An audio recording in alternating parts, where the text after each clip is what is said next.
Oh, yeah, here I am, and I have got Glenn Kirschner joining me today. It is a great conversation. You are going to love that one. We start at about 16 minutes in here, but lots to talk about before we get to Glenn Kirschner, including the House now finally has a speaker, and his last job was a commander at Gilead from The Handmaid's Tale. He really does sound like a character out of the Margaret Atwood novel. More on him in a moment.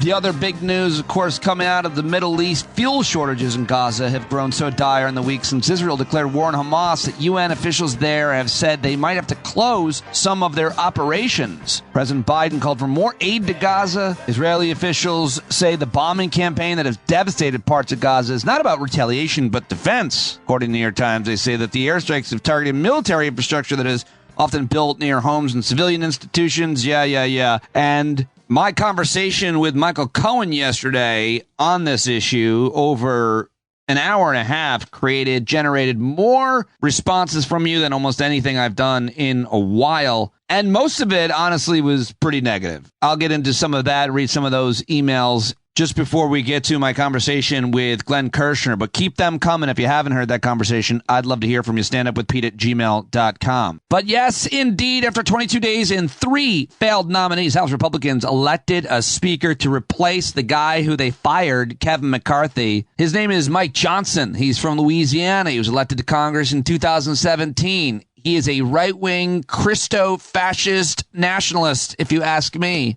And I honestly don't use that term very lightly. I don't like to throw those names around. But let's learn about how MAGA Mike Johnson wants to take your rights away and turn America into Jesus land. MAGA Mike Johnson rose to success as a member of the ADF. Have you ever heard about them? Really great journalism that a whole bunch of outlets have done. The Alliance for Defending Freedom. I'm not sure how much we've talked about them here, but they're a hugely wealthy far-right Christian activist organization dedicated solely to weaponize government against people who disagree with them, is how I read one person putting it. They want to take your rights, and they're doing their best. Look up the Alliance for Defending Freedom, Mike Johnson. MAGA Mike Johnson. This guy supports courts making Christian nationalism mandatory. Look it up. He hates women's reproductive rights. Of course, gay people, legalized cannabis, states' rights, and free and fair elections. MAGA Mike Johnson, the author of 3 separate bills to ban abortion nationwide, wants to take our earned benefits of Social Security and Medicare. Oh, and I'm not done. MAGA Mike Johnson supports the criminalization of gay sex. He once said homosexuality is, quote, inherently unnatural and dangerous lifestyle that would lead to legalized pedophilia and possibly even destroy the entire democratic system, which is super ironic because he actually voted against certifying the 2020 election results, so he definitely doesn't support the democratic system. He actually spearheaded a brazen attempt to throw out millions of votes for Joe Biden based on what? Nothing. Rumors, conspiracies, made up bullshit by Rudy Giuliani or whoever. So extreme, this guy, Mike Johnson, new speaker, that he voted to block New Orleans from giving health care benefits to the partners of gay employees. He's so extreme, he once tried to take away divorce rights for straight couples. MAGA Mike Johnson actually wrote a whole-ass op-ed denying humans' role in climate change. What else do you need to know? Well, let's listen to the guy who should be the House Speaker and may very well be thanks to them electing Mike Johnson. From yesterday morning on CNN before the vote, here is Hakeem Jeffries. I don't know Mike Johnson well. Based on his track record, he appears to be an extreme right-wing ideologue. Mike Johnson wants to criminalize abortion care and impose a nationwide ban.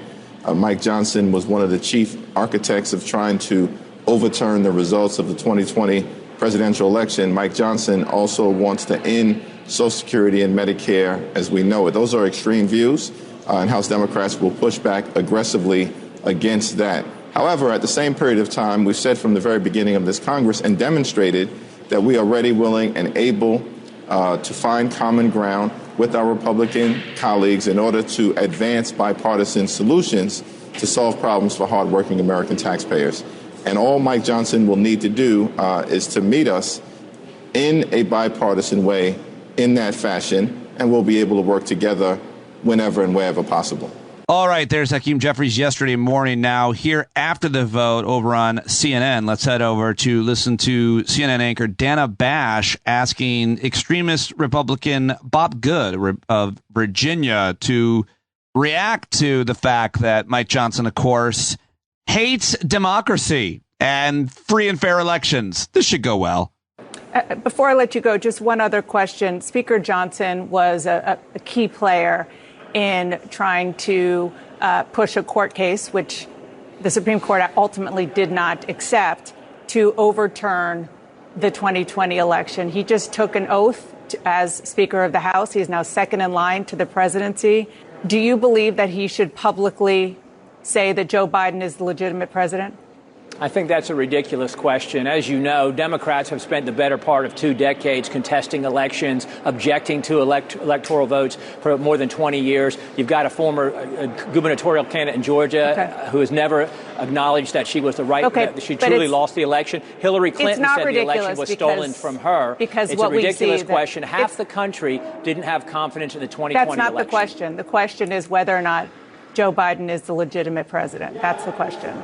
Well, Joe Biden is the president, and the American people, I think, are going to vote him out of office because he's been a massive failure, and they're suffering under the policies that he's perpetrated upon the American people. You can't point to one policy that's working for Americans since he got elected. You want to keep litigating the election from 2020. Definitely but the American do not. people will vote him out in next November. The last thing that any of us wants to do is relitigate 2020. Unfortunately, it is the man who I know you did not endorse, the former president of the United States, who is running again. Thank you so much for coming on. I did endorse him in 2020. Well, and I no. will enthusiastically support him if he is a nominee again in 24. But you now Absolutely. support DeSantis, right? Well, I'm supporting Ron DeSantis because we need 8 years to overturn the harm that Joe Biden is doing to the country. All right. Thank you very much, Bob Good. He seems like a fantastic guy to have over to dinner, or maybe just drinks, or maybe you and he could just go for a walk sometime and, share ideas about what's important in life, priorities, work life, whatever. Okay, well, how about this?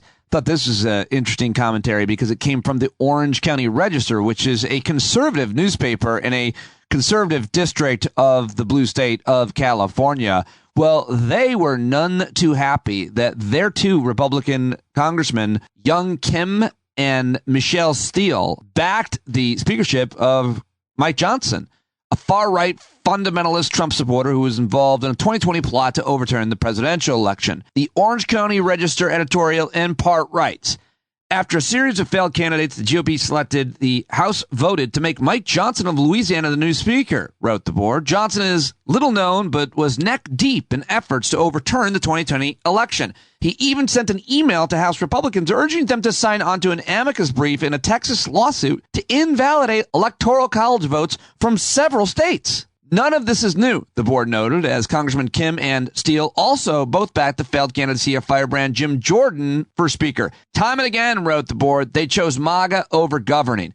Kim represents 40th District, which includes Brea, Chino Hills, Corona, and Mission Viejo. Maybe some listeners live in those areas. That district more solidly Republican, even though Joe Biden eked out a victory there. But they write, we would have expected both members to hold out for a speaker candidate who was less of an ideological rabble-rouser. We endorsed Steele in 2020. We appreciated her practical conservative record. She told us Biden legitimately won the election and pointed out to court decisions that refused to overturn the results. And yet these lawmakers have consistently backed speaker candidates who pushed conspiracy theories about the election and signed on to the controversial lawsuits to try to throw out the will of the voters, wrote the board. And in conclusion said that both Kim and Steele gave in to the most extreme form of Trumpism. We look forward to hearing their justifications as the congressional races get underway. Yeah, well, that's the Orange County Register. It's a conservative paper, but, it's still a newspaper. And MAGA get their opinions from Facebook, which is why I posted on my local conservative page where I live, putting myself and family potentially in danger. Probably not the smartest thing, but I just feel like I got to put it out there because it's part of the work that I do locally and here. I mean, I'm public about these opinions, so I shared it there, and I will be ridiculed there by the commenters, but I won't respond at this point because there's so many thousands of people that look at that Facebook page that are going to find out that my congressman, Mike Lawler, a Republican who won in a blue district, voted for this extremist. So I'm hoping that those people who realize this guy's crazy record will vote for Mondaire Jones to retake the seat here in my district, which is going to be redrawn anyway. Well, more to talk about there. But I think that is the most important consequence or potential outcome, that you have these guys, Republicans in Biden districts, who, because they won through the House to the Republicans,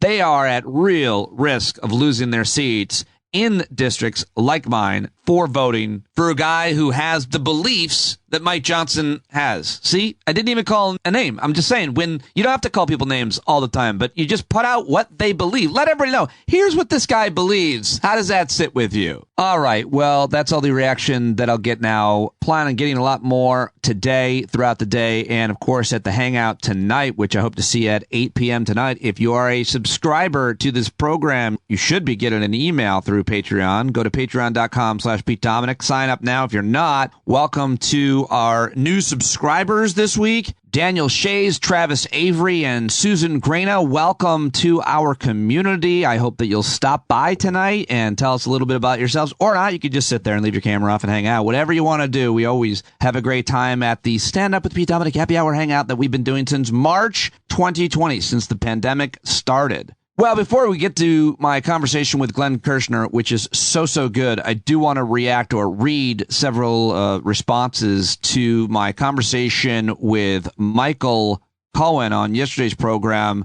I titled A Long Talk with Michael Cohen on Israel-Gaza. Of course, Michael, the writer, author, commentator, has a piece at MSNBC titled American Jews Must Demand More from Our Progressive Allies. And we talked for like 80 minutes, and your reactions were all the way across the board. I'm so thankful for all of you just for listening, for pressing play on this podcast, but I'm extra appreciate your honest commentary. Like from Brent, who wrote, you don't often get such heated debate that somehow remains civil these days. Well played, Pete Dominic. And Malik, who I'll just say spoke for lots of black folks who I heard from. I heard from many of you, and not one person of color supported Michael's arguments, his attitude, or what he said. Malik wrote, full of defense, genuflecting, false equivalence, and ignorance. I knew he was full of it when he said he did not know who Tim Wise was. As a black listener to the podcast, Michael Cohen has become the Van Jones, Herschel Walker, Candace Owens, and Nikki Haley of his pro-Israel position. He's a walking right-wing talking point as he professes to be among the most oppressed while being the benefactor of white skin. Blows my mind. I'll be skipping his future episodes in addition to his thoughtful analysis. Probably the harshest critique I got, but I really appreciate your honesty, Malik. Matt K writes, wow, Michael Cohen, such a great listener. Tough episode to get through, Pete. Cynthia said, I agree. I almost didn't make it to the end. Hey, folks, don't feel guilty if you can't make it to the end of the show. Certainly if it's raising your blood pressure and upsetting you. I mean, it's okay. It's important that we hear hard conversations and points of view that we don't agree with, but I don't want to ruin anybody's day. You know, that's not what I'm here to do. Barbara Greenfield said, I can hold two thoughts in my brain at the same time. I'm a secular Jew and not a Zionist. The history of Israel and the Palestinians is not so simple. Boy, he putted me off. Good on you, Pete. Rob Dog just writes, grrr, GRRR. And then I got a whole bunch of emails. Those were comments at the Patreon post. Whole bunch of really interesting emails. Terry writes, I love Michael Cohen. Does he not know the difference between anti-Israel and anti-Netanyahu? Because I didn't hear it. He said someone told him not to write while emotional. Maybe the same could be said for interviews. Not on me. You're great, Pete. Humble patron. Terry, thank you, Terry. Shannon writes, the conversation with Michael Cohen. Holy shit, just wow. That was really intense. Well, I have so much sympathy for the emotion Michael's feeling. With this, it feels a lot of that. Emotion. Nothing wrong with emotion, but emotion seems to be clouding his ability to step back and analyze with fact. Just my opinion. When you said that I would suggest your analogy is poop, well, now, that was something. I love when you try to lighten it up, Pete. This entire situation is very complicated and confusing. I really appreciate you honestly digging into it, trying to understand and know more. I agree with you that answering bloodshed with more bloodshed will only make it worse. I also appreciate you asking Michael to pinpoint his accusations towards progressives specifically. Thanks for your honesty and your thoughts and opinions. I love how deeply you think about this and seek to understand more. Thanks for your insightful and thoughtful show. Shannon, that was very kind. And thank you to all of you who reached out. Sandy said, I thought your conversation was great. I agreed with you on Elie Mystal, but on Michael, with most of the rest, you both did an amazing job at keeping it on to the rails. And there was so much more. I was inundated with messages, and I couldn't be happier about it. I read every single one of them, and I'll try to get back to those that I didn't read there on the show. So thank you to all of you who reached out. Keep it coming. If you haven't heard that show, listen to it or don't. I try to put as much out as I can. I'm cutting back a little bit on the quantity. If you haven't noticed, I used to do 2 interviews every day, trying to do a little bit more quality, spend a little more time thinking about the guest and the subject matter, working on it, and then, of course, more time editing it. And then I'm just putting out the shorter conversations or just the interviews with my Can You Talk Real Quick segments, which I'm probably going to do some of today. We will see if I get it done. I'm the king of overpromising and under-delivering, but always working on being better at that. All right, well, that's it. Let me now get to my conversation with Glenn Kirschner, which is all about Trump's legal matters and all of the developments that have happened lately. Yesterday, it was Jenna Ellis flipping, and we think Mark Meadows may have gotten immunity. Of course, Sidney Powell and 2 others before that. I covered all with Glenn Kirschner, as well as the gag order, which he was in the court, in federal court, with his former colleague or opponent, because he used to actually argue cases against Judge Chutkan in Washington, D.C. when he was at Department of Justice, because he was there for 30 years as a prosecutor. Of course, he's now an MSNBC contributor, an activist, an author, a professor of law, and of course you should subscribe to his page on YouTube, on Patreon, and become part of the Justice Matters community that he has created, and I'm a really proud member of that community and very happy to be a part of it. And his friend, love Glenn, great friend of mine. We started actually by talking a little philosophy. We were talking, I hadn't pressed record yet, and then I caught this tail end of our conversation before we get into the legal issues, talking a little philosophy with Glenn Kirschner, who I always love. Let's do it right now. Time for the Kirschner Report. What's the quote that you love? My favorite quote that I displayed in my office for decades is, "Don't look down on a man unless you're going to help him up." And, you know, if everybody chose to live their life that way, and I don't understand why it's not more popular, right? Helping others, empathy, decency, inclusivity, share the wealth, not just financially. Why? And Pete, I believe there are more of us than them. I believe there are more people who want to help others than want to hold others down or hate on others for who they are, who they love, or where they came from, or what God they worship or don't worship. I absolutely believe there's more of us than them. I think they're just more ambitious and ruthless and cutthroat, and they rise to the top, particularly of the political world. And that's why we have such a damn difficult time governing ourselves responsibly. You know, drives me crazy because we can do better. You could argue people that have that mentality that's opposite to what you just described, starting with that quote, also rise to the top of the corporate world, different industries. Yeah, the American oligarchy in all things. I mean, those seem to be the people who rise to the top. Well, I think a lot of the rest of us that you're talking about certainly rise to the top as well in many different ways in hopefully try to fight that. I mean, if you can't change it, I guess you have to fight it, right? Yeah. And I think lots of the people who rise to the top of the Democratic Party are good, honorable, inclusive, empathetic people. I don't know if the power and the prestige and the wealth that comes with it changes them. I don't know, because I've never been up there and will never be up there in the political stratosphere. But I just think we can do better governing ourselves. I really do. Well, it does probably change them, but the people who do good are probably people who focus on a kind of practice, or even like a quote like that one, that remind themselves where they come from as often as they can. Like anybody, I think, is impressive when they have a practice of something that they do that keeps them humble. Yeah. Yeah. Humility goes a long way. I'm not familiar with it. Moving on. I want to ask you about a whole bunch of legal issues, but I always love to hear your thoughts on anything, including philosophy of life, which is, I suppose, what we could call what we were just talking. You've been doing a whole bunch of great work, of course, on YouTube and with your podcast as well. Maybe we work our way backwards. You've just dropped a new video on Mark Meadows right before we talk, so it's the one I haven't seen yet, but give us a preview of what you had to say there and why, how big of a deal. You use a Richter scale now, I guess? Yeah, legal Richter scale. Scale. Yeah, I just dropped a 20-minute plus video, which is longer than my daily videos typically are, because, I was on last night with Stephanie Rule and we were talking about the reporting regarding Mark Meadows getting immunity. And so many people are like, he's flipping. It's an immunity deal. It's great. No, it's not. It's not even good, in my opinion. Oh, no. It's not necessarily terrible. It depends on where Jack Smith goes with Mark Meadows next. But here's the thing. I'll try to condense it, Pete. When a witness like Mark Meadows, who is also probably a potential defendant, because, you don't burn documents all day in your fireplace to generate warmth. You do it because you're up to no good, right? So when a guy like Mark Meadows, who has damaging, incriminating information about Donald Trump, the prosecutors want to extract that evidence from Mark Meadows, there are basically three ways to go about it. One, you subpoena him, and the subpoena is a court order that you must go into the grand jury and testify. Well, guess what? Mark Meadows has a Fifth Amendment right against self-incrimination, so he can trump, no pun intended, the subpoena. He could say, yeah, I plead the Fifth.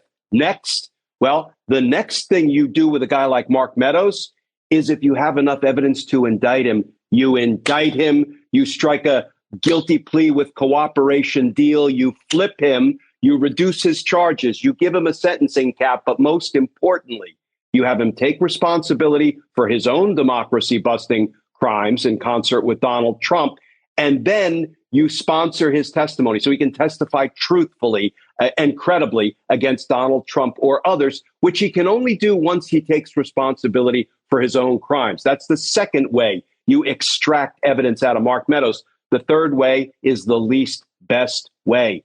You give him immunity. Pete, you know what immunity is? It's a frickin' pass for the crimes you committed. I'm immunizing you. Just go into the grand jury and talk bad about Donald Trump, right, and you're not going to be held accountable for your crimes. Pete, when you put that kind of a witness on the stand at Donald Trump's trial, the jurors are like, wait a minute, dude didn't have to take responsibility for his crimes. Why are we going to believe what he has to say about Donald Trump's crimes? These prosecutors gave the farm away to Mark Meadows. He's going to say anything they want him to say. Now, listen, that is a broad brush, three ways that we extract information. There are different kinds of immunity. So they could have given him very limited use immunity that said, listen, you're being compelled, Mark Meadows, to go into the grand jury, and we're going to ask you 10 questions about Donald Trump's statements and conduct on and around January 6th, and that's it.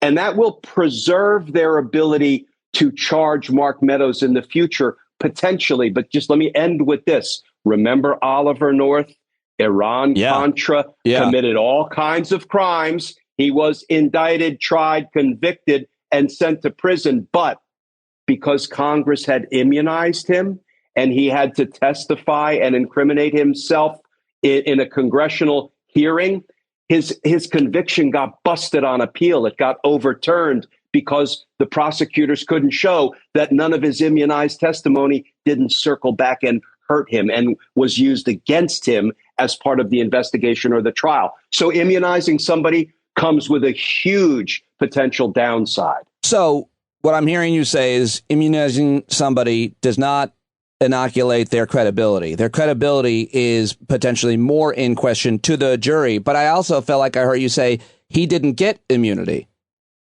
We don't know. Right. What we know is ABC News reported he was immunized and he was put in the grand jury to testify about, in a very real sense, against Donald Trump. We don't know the kind of immunity. There's use in transactional. We don't know the extent of the immunity, what it covered. But what I just don't like about the I word when you couple it with Mark Meadows is it is not holding Mark Meadows accountable for his crimes, assuming Jack Smith has enough evidence to indict Mark Meadows. So that's why this was not a lollipops and rainbows story that Mark Meadows got immunity. It doesn't mean he flipped. It's not an immunity deal. It's not an immunity agreement. It's a targeted compulsion order making him testify about certain things. But I didn't take it as hugely good news.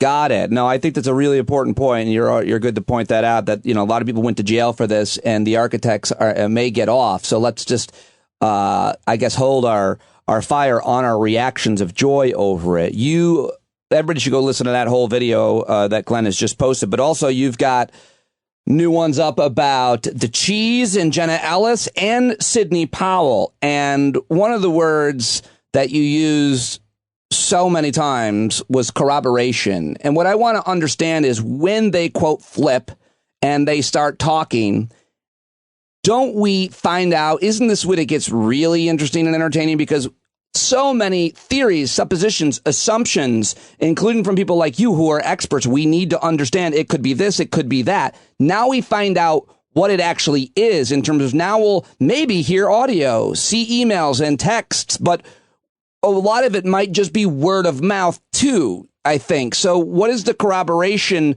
importance, and when does it really get super interesting? When we find out actual details of conversations, maybe hear them? Yeah, when you're dealing with a defendant, and there were 19 of them in Fani Willis's RICO case in Georgia, when you're dealing with a Chesbro, a Powell, a Meadows, all and Rudy Giuliani, he's in a category unto himself. What you have to decide is the information, the evidence that they're bringing to the table worth trying to strike a cooperation deal with them and giving them a benefit, reducing their guilty plea, or maybe capping their sentence or giving them probation, which I'd love to talk about before we're all done. And in assessing that, in assessing what a cooperating witness is telling you, the three most important words are corroboration, corroboration, corroboration. I need to know that if Sidney Powell tells me X, Y, and Z, I can corroborate, support, affirm, prove it with other evidence, emails, text messages, To your point about the jury needing credibility on someone who's been, that's why you need corroboration. Don't believe what she's saying now because she's got immunity, which is what I'm sure Trump's lawyers will argue. But look at the corroboration that you're talking about. Exactly, because if Sidney Powell, tells me she had a conversation with Donald Trump, then I better see either a follow-up email or her contemporaneous note saying, "Oh man, you're not going to believe what Trump told me to do. Here is the written record that is hard corroboration, not just Sidney Powell running her mouth." But you're saying Fani Willis and Jack Smith, because these cases are similar. We could probably go back and forth here with some of these people, these defendants, has assured they've got that information. They've got the corroboration that you're talking about is needed, or they wouldn't have given them the deal. We're going to see. That's my assumption. You're not going to extend what I would call sweetheart deals to Chesbro, Powell, and Jenna Ellis, and Ellis, unless you're confident that one, they're bringing truthful information to the table, and two, you can corroborate it. You can prove it with something other than their testimony. Because Pete, so far, all four defendants that they have entered into these guilty plea with cooperation deals with have gotten probation. When I see the democracy busting crimes committed by somebody like Kenneth Chesbro, the architect of the fake elector scheme, and Sidney, released the Kraaken Powell going into court, filing bogus lawsuits, trying to undermine the results of a presidential election. And these people get probation when the foot soldiers, the J6ers, who were releasing the Kraaken at the U.S. Capitol that day, as Trump and Powell told them to do, go to prison. There's something very wrong about all of this. You wonder why people feel like it's a two-tiered justice system. That is not the equal application of the law. Now, mind you, Pete, that's not a criticism of the way Fani Willis is handling her case. I think it's a textbook RICO. I mean, you had to do that, right?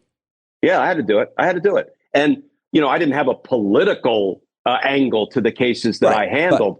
But the thing that gives me some comfort, the silver lining that lurks behind the probation pleas that have been given out, is the same people who are pleading out in Georgia, Chesbro, Powell, and Ellis, are also going to be banged out. They're going to be indicted in D.C., ultimately, for the crimes they committed in violation of federal law. And that is where I think they're far more likely to get hefty prison sentences. Well, it seems kind of interesting, just given that there's two separate cases that are on similar crimes, that Jack Smith and the DOJ, or whichever one were to come first, is going to watch the case where they got immunity and they're going to get all the stuff that Fani Willis got from the immunity deal, and they won't then have to get them immunity. I heard you talk about this, and I thought what I heard is, well, they might get off in Georgia, but they would get prison time potentially from the Department of Justice. And you're talking about these people who have made these deals. All of these, I think, are going to be potentially up for charges with the federal government, too. No doubt. And the fact that the Powells and the Chesbros pleaded guilty in Georgia suggests to me that they have already talked with Jack Smith and company, because their guilty pleas in Georgia all but guarantee they're going to get convicted once they are indicted in D.C. for virtually the same crime. It's a smaller subset of the larger crimes that were committed to try to overturn the election's results in D.C. So they must be communicating with Jack Smith and his prosecutors before deciding to do something down in Georgia that will be fatal to them in Washington, D.C. So, yeah, I think all of this is going to come together in the months to come in ways that probably won't be all that surprising. In this answer to the following question, tell me what the end game here is, because you talk about how Jenna Ellis probably isn't going to be incriminating Donald Trump as much as she is Rudy Giuliani. So it would seem the end game is that Giuliani and Trump are at the very top of the organization of the plan, being influenced by all these people. But Jenna Ellis, in her apology, I got to get your overall reaction to the karma of it all, I suppose. But she said she's a 38-year-old woman who's been practicing law, I assume, for I don't know how long, 15 years, 20 years. She said in her apology, I trusted people who've been doing this longer than me. You interpreted that as being about Rudy Giuliani, and you then listed off in that video, and I did not know this. People should go watch it. But all the things that they made up, that they just made up, which, by the way, destroyed actual people's lives. Yeah, she admitted that they lied. She pleaded guilty to aiding and abetting Rudy Giuliani's lies to the Georgia state legislature.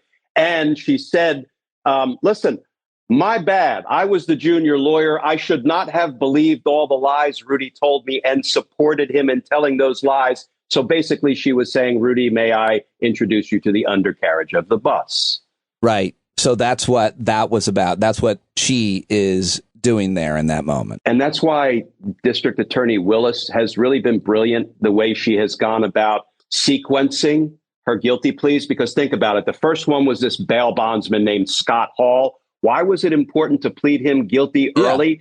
Because he was joined at the hip with Sidney Powell when they were going down and compromising the Coffee County election equipment, right? So that domino fell right into Sidney Powell, knocked over Sidney Powell. Sidney Powell was in the Oval Office. She's got all kinds of firsthand evidence about what Donald Trump was saying when he was trying to get the military to seize voting machines and make Sidney Powell the special counsel for the Stop the Steal corrupt scheme. So she will be able to crush Donald Trump if she is fully forthcoming as a cooperating witness. And then you have Kenneth Chesbro. Well, that domino is going to fall right into John Eastman, because that's the other guy who was doing the fake elector thing with Kenneth Chesbro. And then, Jenna Ellis knocks right into Rudy Giuliani. Now, I would never put Rudy Giuliani on the stand.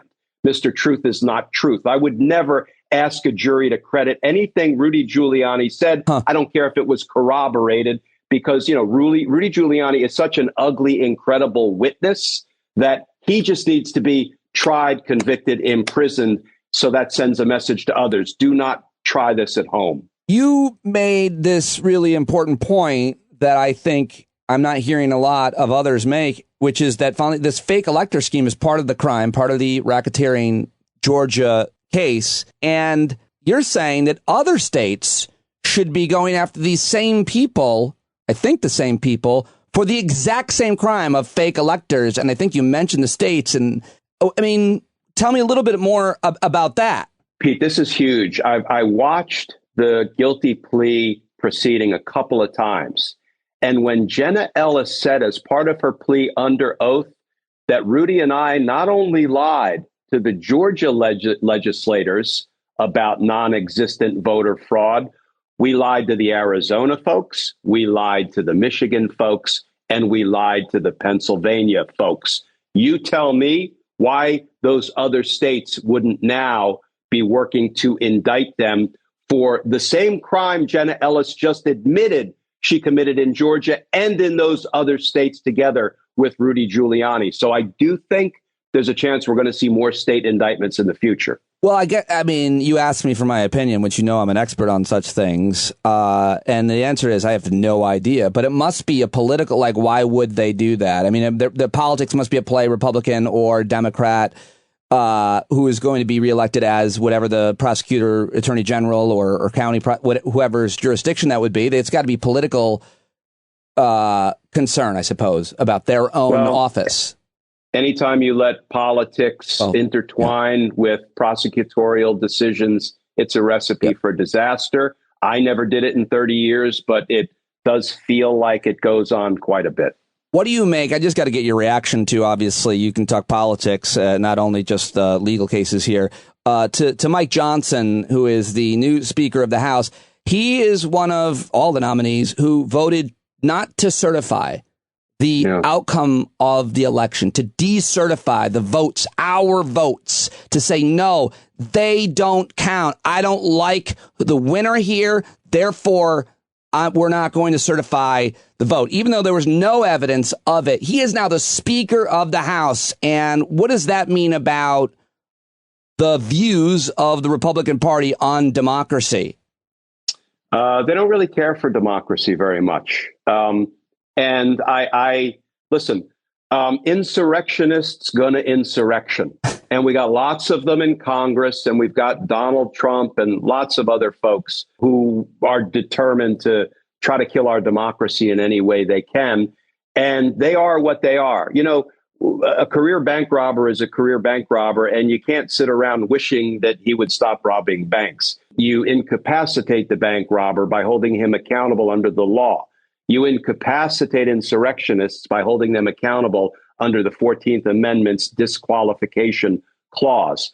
I see this as a failing of our institutions of government because, for whatever reason, the Department of Justice seems to have washed its hands of insurrectionists in Congress who are serving now in violation of Section 3 of the 14th Amendment. That's something I'll never understand. But, Pete, I'll also never understand why Donald Trump wasn't arrested on January 7th for, extorting and bribing President Zelensky, for 10 counts of obstruction of justice, for avoidable COVID deaths for which he was legally responsible, and, of course, for what he incited on January 6th. So I can't explain why our institutions of government refuse to rise to the moment of urgency that we are experiencing. But that is who, at this point, I hold accountable for not addressing the problem of insurrectionists in Congress. Lastly, want to ask you about gag orders. Weren't you in the courtroom the other day? Yeah, I was in there for the 2-hour gag order hearing a couple of weeks ago in D.C. So we're talking about, when we take gag orders, we're talking about the case in New York being tried by the AG there, and then obviously the case in D.C. where Judge Kraaken, who you used to argue with in court. Yeah, we tried murder cases against one another back in the day. She was a heck of a worthy opponent. She's a fierce, strong, smart, tactically savvy defense attorney back then, and very honorable and trustworthy as an opponent. And she has continued as really an outstanding federal court judge. All right. Least important question, but when I'm listening to your show, I had to ask. So you're in that courtroom. There's Judge Kraaken. She remembers you from the courtroom, if not from your numerous appearances on TV. She's watching. She sees you on TV, I'm sure. Do you make eye contact with the judge? Is there any kind of connection there between you and her in the court? I talk to her in the cafeteria when we see each other. I've spoken with her law clerks about how she and I used to try cases against one another back in the day. So, yeah, we remain, on professional friendly terms, and big deal. Which is the case with all of the judges. I mean, there's so many of the judges that I either appeared before or I worked with at the U.S. Attorney's Office. The chief judge, Judge Boasberg, I tried murder cases with, and I supervised him. He's now the one making all these consequential decisions as, in his capacity overseeing the federal grand juries in Washington, D.C. So for me, it's my backyard. It's my stomping ground. Do you want to ask? Do you want to ask me what it was like to, say, open for Artie Lang or hang out with Kevin Costner or anything like that? Artie Lang, too fat to fish. Really? Wow. All right, gag orders.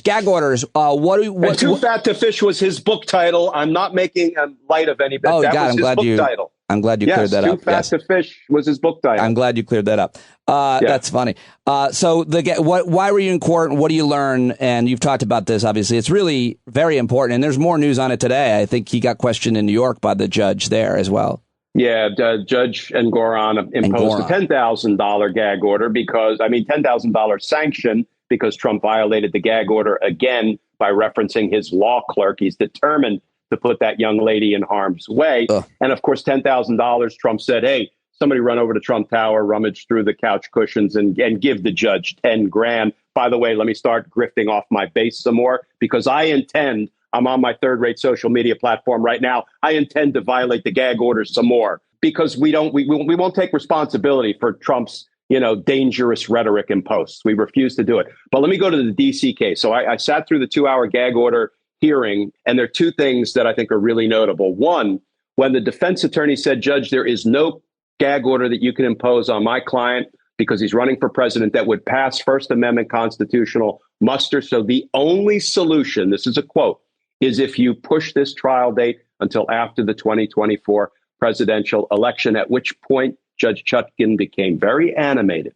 And she said, and I quote, this trial date will not yield to an election cycle, and we will not revisit the trial date in this case, period. So we're going to start jury selection on March 4th in federal court in Washington, D.C. Here is the downside of what I heard. I heard Judge Chutkan say any other defendant whose name wasn't Donald Trump, who was on pretrial release in a federal felony case, who said that the prosecutor handling his case is a deranged, not madman, what was the word? A deranged thug, would be revoked on release and would be detained pending trial. That is inarguably true, Pete, but it's also pretty damn disheartening because it's giving voice to the unequal application of the law.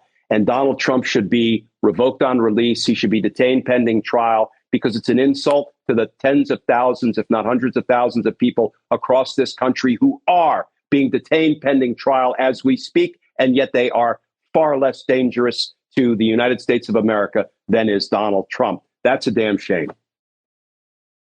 Well done, as always. I really appreciate it. It's really fun to listen to your podcasts and get all this context and then run through a bunch of them to give people a preview. They should all go listen and subscribe, obviously, and get all of that context because there's a lot more we didn't cover. Glenn Kirschner, always a pleasure, my friend. Thank you so much for that. I really appreciate it. You look very good as well, by the way. I just want to mention that. Thank you, Pete. Love you, brother. All right, bud.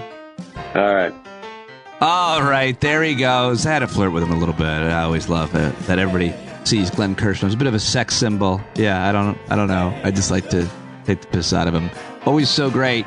Such a good friend, such a great mind, legal mind and expert. And I used to think that what he was saying was giving us hope that was probably not going to come true. But in the long run, I think much of what he said would happen and why it should happen has happened, obviously.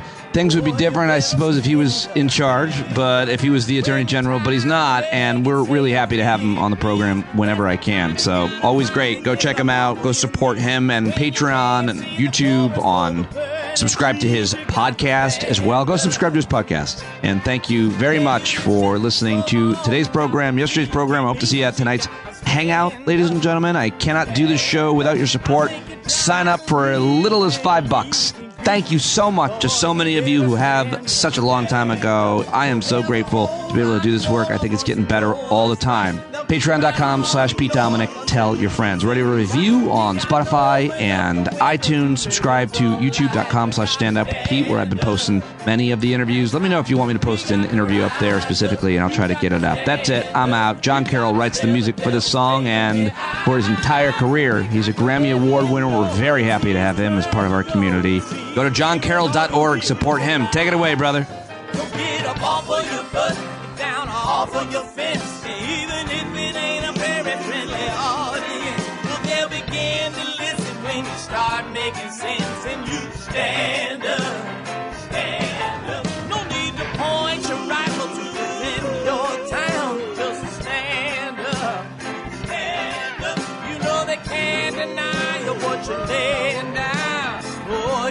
better stand up. Stand up. Show your face of every color, yellow, black, red, and brown. This the place where every lost child will finally be found. There's only one thing to do before we stand our ground, and that's stand up.